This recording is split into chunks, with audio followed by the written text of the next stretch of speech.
And also, you shouldn't just give things away expecting to get something back.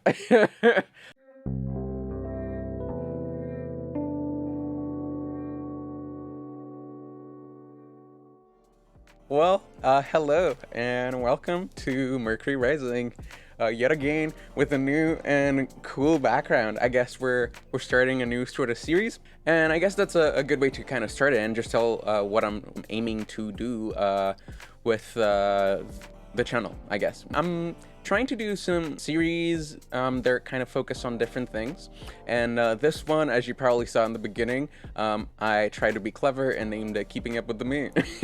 And as the name suggests, we'll be keeping up with the moon, and we'll be looking into what sort of aspects the moon is making on a daily basis.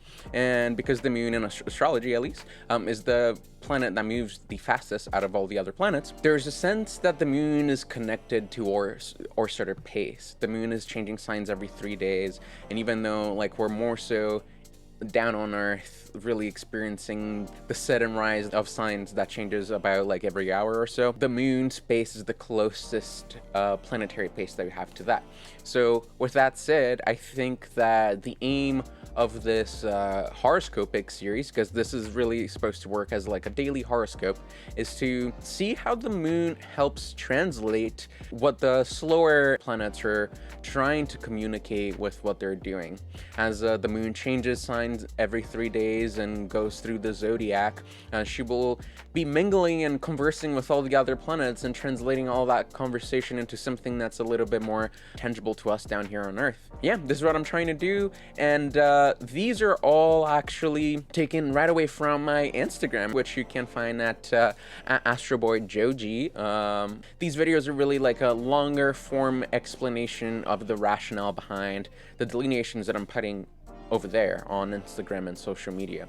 So if you want to keep up with the moon in a little bit easier way, or just so you don't have to like watch a longer video, I'd recommend just reading the daily horoscopes. That's also a way to do it. But if you want to understand why I thought the moon is doing whatever, then I guess this video and the videos of tomorrow and onwards will be your guide to understanding how to read the horoscope and how to use that sort of poetic interpretation too. Horoscopes tend to be a little bit poetic, and how to turn that poetry into something that's useful and actionable in your daily life, and seeing how that reflects in your chart. I'll now go through all the 12 signs as I'm doing these. Eventually in the future, I think I'll do a separate video to teach everybody how to use those things and how to like use the horoscope in a way that you're actually also being part of the process of understanding the astrology. One of the big things, for me at least, that I got out of learning astrology is really just using it as a personal clock, like from day to day, just seeing how the flow of things change and how the planets and how the other bodies and formulas, because we also have lots and things like that. They're not even actual points in the sky. Well, they're points in the sky, but they're not moving planets or anything like that. Affect us. I hope that made sense. Hope that was a good intro. And without further ado, let's get to August 1st. Okay, so today, August 1st, we have the moon in Taurus. Just starting the day, I have the chart here set for midnight in Toronto. Well, I'm not in Toronto, but I'm close enough that it should work. And for the most part, I'm not really using houses for these delineations, so it doesn't really matter. So we have the moon in Taurus, and one thing that I was really talking about in the Instagram post when I was going through it is this idea of the moon exalted in Taurus. But right now, the moon is waning as we're going steadily towards the new moon. For those of you who don't know about the phases of the moon and how to like really interpret it and how it kind of works.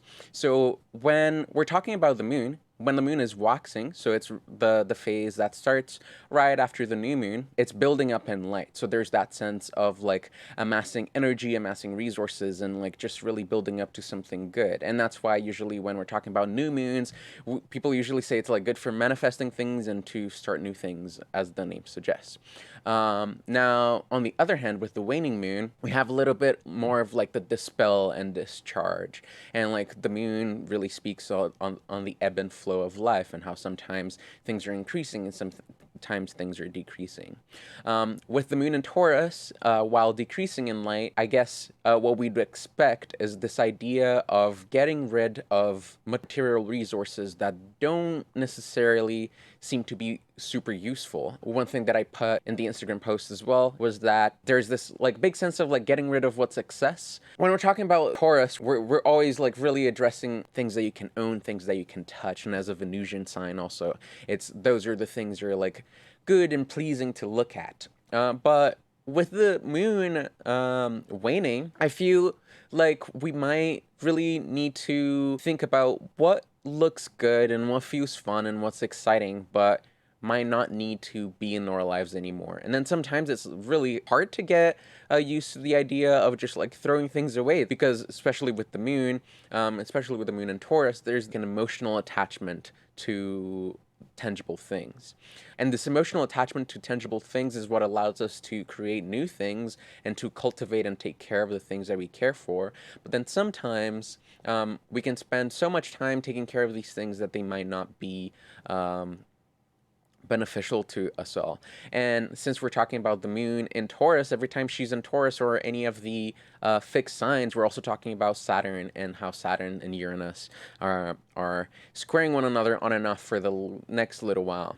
So with Saturn squaring this moon too in Aquarius, there's that big idea of how to make things better. What this brings to mind, for me at least, is that one of the possible ways we can make things better for ourselves is by getting rid of that excess, or by getting rid of the things that don't serve us much anymore. And especially with the ruler of the moon being Venus, whom, as we talked, is very keen on things that are beautiful and stimulating in some way. And by seeing her over here in Virgo, the sign of her fall, along with Mars too, we can get a sense that maybe maybe there's something not going so right in the realm of the material. I hope that made sense.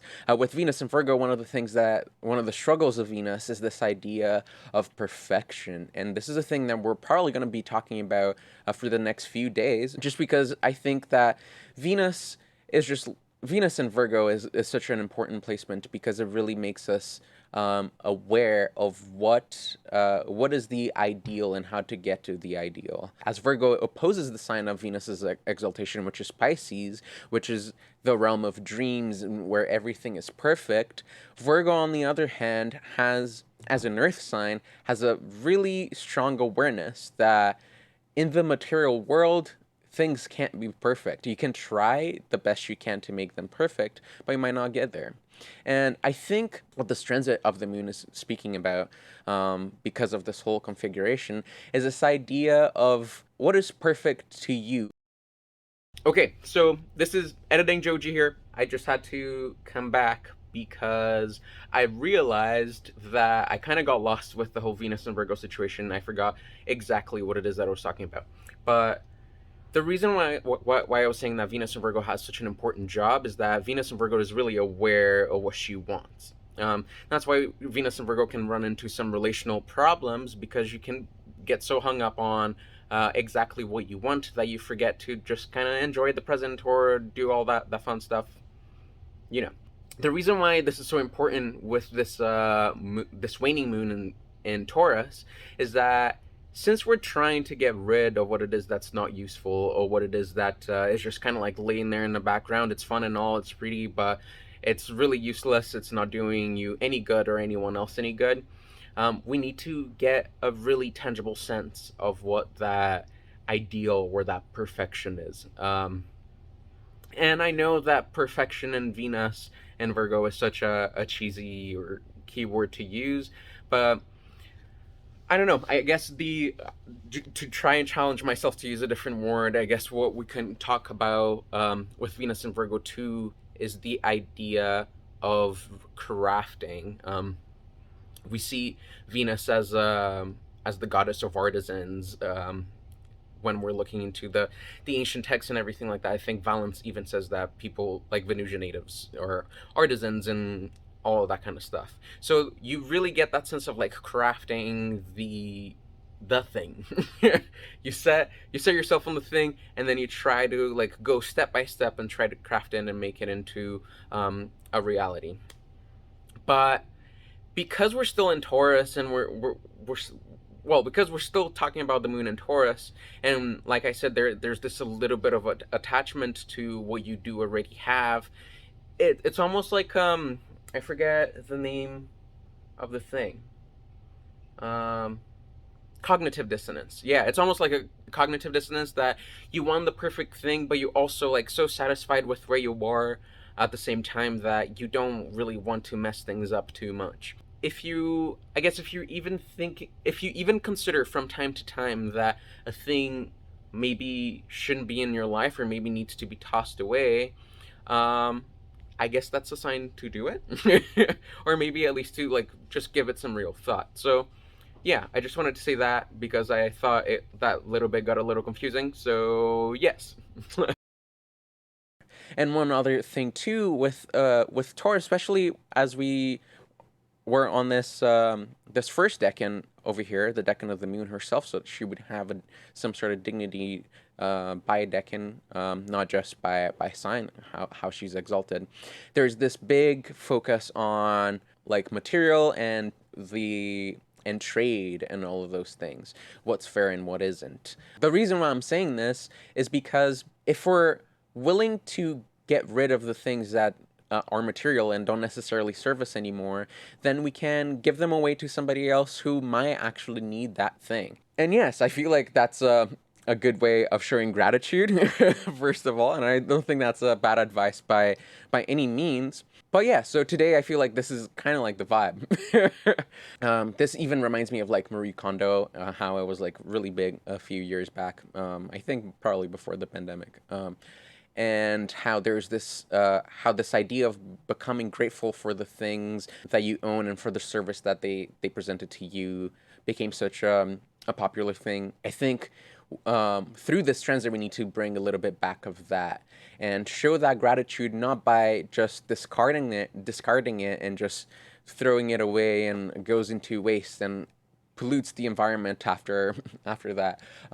And this is I'm speaking on this as far as like clothes and things and trinkets are concerned. I'm not just talking about like money. Taurus does have some monetary implications, and I guess if you have money to spare, which a lot don't at this day and age, give it away too. Don't be afraid to share it or like donate it and help others, because I think that that definitely has a payback. And that's the whole focus of this deck in Taurus, is that even when you think you're losing something, even when you're discarding by passing it on to somebody else, you're not actually losing anything, because later on that action and that willingness to give something will be retributed. So do some thinking about that. And that's it for today. I hope this made sense. As I'm starting these out, I'm sure you're aware that I will be a little bit brocky and getting ready to explain what possibly is going on in the chart. Will take a little bit of getting used to. So, yes. um, be ready to give, be ready to get, and I think that's it. Oh, and just one thing. I think I focused a lot on just the lunar decan in Taurus, but the moon actually will go through the Saturn decan as well. And one of the big things with Saturn, especially as the moon is in a sign that's currently squaring Saturn, is that comes the patience. Like, I know that I just ended the video with this idea that what you give, you get back eventually, and as much as that is true, I feel like sometimes you might expect to get the same thing from the same person that you gave it away to, or you might expect to get those things like almost immediately. So my thought then about like this whole second decan that the moon is going to go through in Taurus is the idea of patience with Saturn. It's a Saturn ruled decan, so I feel like it would be really important to also be patient, not only with yourself, but with the process that of this give and take, of this ebb and flow. Like right now, we're in the waning cycle where it's all about giving. It might be a while until you get something in return, but don't be discouraged. And also, you shouldn't just give things away expecting to get something back. Giving feels good. And I feel like that's also why the moon is exalted in Taurus, because when you have the material abundance to give away, then like something beautiful happens. It's exciting, it's fun, and you can get a real sense of purpose by making someone's day a little bit better. So yeah, I hope I'm not just like going on and on and on with this. I hope this made sense. And with that, now actually, I'll see you tomorrow.